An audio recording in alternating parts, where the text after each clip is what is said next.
Hello students, welcome to the online platform of Emers online classes.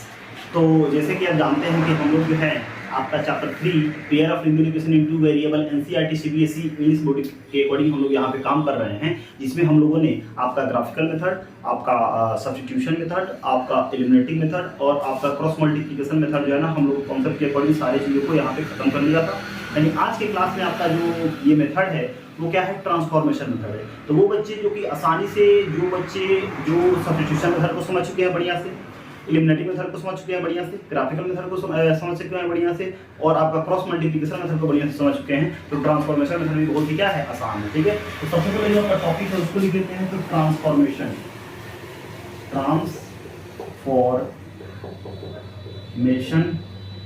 Method.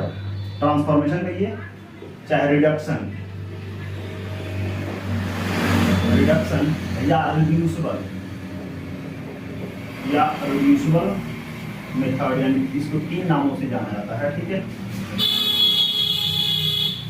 ठीक है, reducible method. ठीक है, तो आपका एनसीईआरटी जो आपका 3.6 है वो जो है ना आपको ट्रांसफॉर्मेशन मेथड पे ही बेसिस है। तो उसी से हम लोग यहाँ पे क्वेश्चन लेंगे। जैसे मान लेते हैं कि यहाँ पे 1 अगर 2x दिया हुआ है, ठीक है, 1/2x है और प्लस में क्या है आपका 1/3y है, आपका एनसीईआरटी से ही है।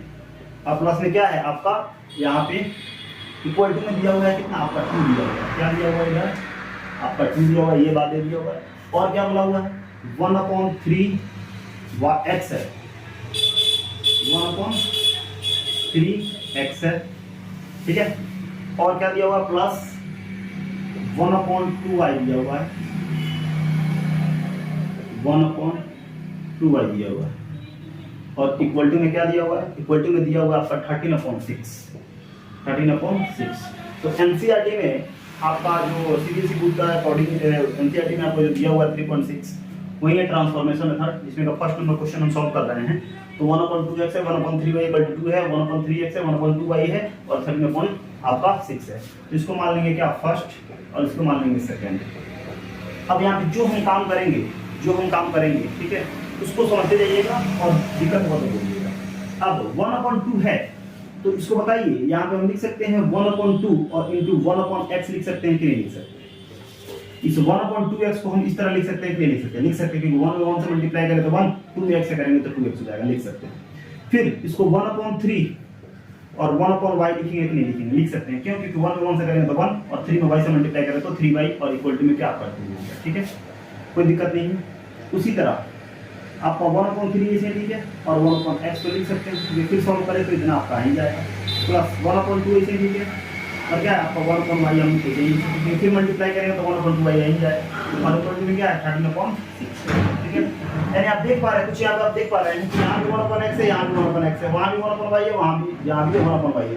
तो यहाँ पे हम क्या करेंगे, जो 1/x है 1/y है इसको कुछ तरह के लिए लेट कर लेंगे, मान लेंगे यहाँ पे लिखेंगे लेट 1/x को मान लेते हैं क्या, आपको ए मान लेते हैं। ठीक है, और आपको 1/y को हम क्या मान लेते हैं, आपको b मान लेते हैं। ठीक है, यानी कहीं अगर 1/x लिखा हो तो इसे क्या मान सकते हैं, a मान सकते हैं, और कहीं अगर 1/y लिखा हो तो इसे क्या मान सकते हैं, b मान सकते हैं। ठीक है, तो आप 1/2 से 1/x के जगह पे प्लस रखो, प्लस 1/3 है तो 1/3, 1/y की जगह पे क्या b और इक्वल टू में कितना है आपका 2। इसी तरह आपका 1/3 है तो 1/3, 1/x की जगह पे b हमने माना, अब प्लस 1/2 तो ऐसे ही लिखे और 1/y की जगह पे b और इक्वल टू में क्या 13/6। इतना में कोई दिक्कत नहीं होगी, क्लियर है। अब करेंगे क्या, ये 3 2 का एलसीएम लेंगे तो कितना आएगा, 6 आएगा कि नहीं आएगा, आएगा। 2 में 6 से डिवाइड करेंगे तो कितना आएगा 3 और 3 में 1 से करेंगे तो 3 हो जाएगा और a का a प्लस का प्लस। 3 के डबल में 6 नंबर में 2 बार में 2 टाइम्स में और 2 में 1 से करेंगे तो 2 हो जाएगा और b का b और इक्वल टू में क्या है आपका, इक्वल टू में आपका दिया हुआ है आपका 2 और ये डिवाइड हो जाएगा तो मल्टीप्लाई में, यानी 3a और प्लस 2b इक्वल टू कितना आ जाएगा 12 आ जाएगा ना। इसको मानेंगे क्या थर्ड, क्या मानेंगे थर्ड मानेंगे। उसी तरह आपका 3 2 का एलसीएम लेंगे तो कितना हो जाएगा 6 होगा कि नहीं होगा, होगा। 3 2 6 यानी 2a होगा कि नहीं होगा, हो जाएगा। 3 2 6 यानी 2 है, 2 में 1 से करेंगे तो 2 ये हो जाएगा। 2 3 6 होगा कि नहीं होगा, 3 यहाँ पे भी लिख सकते हैं, प्लस में आपका लिख सकते हैं क्या 3 भी लिख सकते हैं और इक्वल टू में कितना है 13/6 है। अब ये 6 से ये 6 कैंसिल हो गया, आपका 2a और प्लस क्या आपका 3b इक्वल टू कितना 13, इसको मान लेंगे क्या आपका मान लेंगे 4, क्या मान लेंगे 4, यानी ये हमारा इक्वेशन मिला क्या आपका 3a और 2b इक्वल टू में आपका 12 है और 2a अपन प्लस में क्या आपका 3b इक्वल टू में क्या आपका 13 आ गया, इतना में कोई दिक्कत नहीं है। अब यहाँ पे क्या लिखेंगे to solve equation first and second. तो सबसे आसान कौन है, आप सब्स्टिट्यूशन मेथड से सॉल्व कीजिए, आप एलिमिनेटिंग से कीजिए, आप क्रॉस मल्टीप्लिकेशन से कीजिए, ठीक है, या आप ग्राफिकल से कीजिए, किससे भी कर सकते हैं। तो हमको लगता है सबसे आसान तो एलिमिनेटिंग ही है, ठीक है। तो यहाँ पे आप दोनों इक्वेशन को लिखिए 3a प्लस में आपका 2b और इक्वल टू में क्या आपका 12 हो जाएगा और आपका 2a प्लस में आपका क्या 3b और इक्वल टू में क्या हो जाएगा आपका 13 हो जाएगा, ठीक है। ये है, ये क्या है आपका थर्ड है और क्या है आपका फोर्थ है। तो किसके अनुसार काम करना चाहते हैं, तो मान लेते हैं अगर ए के अनुसार काम करना चाहते हैं तो क्या करेंगे, इसमें कितना से मल्टीप्लाई करेंगे, इसको इक्वल करना होता है ना, तब जानते हैं, याद कीजिए, इसे 2 से और इसमें क्या करेंगे, अगर ए के अनुसार काम करना चाहते हैं तो इस बराबर करेंगे इससे 2 से और इससे 3 से, नीचे वाले में 3 से मल्टीप्लाई करते हैं, ठीक है। यहाँ पे क्या लिखेंगे, लिखेंगे multiply by 2 in equation third and by 3 in equation fourth, और दोनों जबकि प्लस है, एंड सब्ट्रैक्ट द इक्वेशन, ठीक है। इक्वेशन को क्या करेंगे, सब्ट्रैक्ट करेंगे, 3 टू जा ये 2 से सब में मल्टीप्लाई करेंगे सारे में, 3 टू जा 6a और प्लस 2 टू जा 4b और इक्वल टू 12 टू जा 24, फिर वही 3 टू जा 6a प्लस 3 3 जा 9b इक्वल टू 13 3 जा 39। अब क्या करना है, आपको सब्ट्रैक्ट करना है, तो सब्ट्रैक्ट करते हुए साइन बदलते हैं, प्लस है तो माइनस, प्लस है तो माइनस, प्लस है तो माइनस, इसीलिए किया।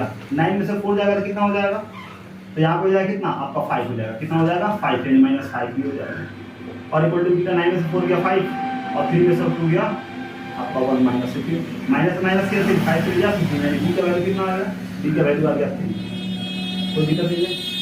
अब यहाँ पे क्या करेंगे ना, पुट द